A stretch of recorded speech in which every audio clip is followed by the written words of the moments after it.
they didn't know if they were going to have a title sequence or not. So, you get like a little block at the beginning going title Yep. sequence question mark. So you just score, leave it blank, go on to the next scene.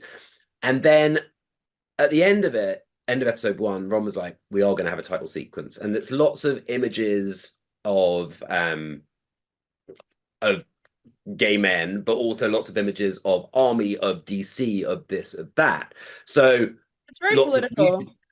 so it's really powerful because it's like lots of nudity, but then intercut with that, and I forget what the word is. When you put a bit of tape over a word to kind of hide it. Yeah. Redaction. That's it. So Production. they basically had all of that, and I was like, God, that's really striking. That's really cool graphics.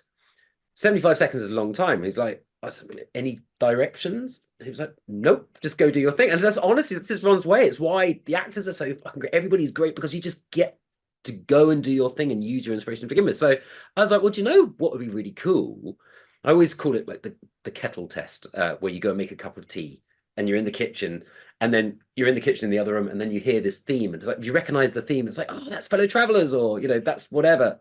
Mm-hmm. And so I based it on the main theme. So again, that do do do do do do do. But instead of having Tim on the cello going da dum to begin with, I had this bum bum bum bum bum bum bum bum bum bum bum, and it was 5/4. So again, it's like you're edgy. You're never kind of sitting tapping your foot. It's a bum bum bum bum bum bum, and then that was on pizzicato strings. And then I had this doodle doodle doodle doodle doodle doodle doodle doodle, and that was on the piano. That was the bit I was telling you about earlier on. Mm-hmm. And then the cello comes, and then it all goes mental, and then you've got that evolving descent. And I said to Ron, it's like, remember that 4-minute track that I sent you a few weeks ago that I based all the motifs off? I've tried it against some of the visuals.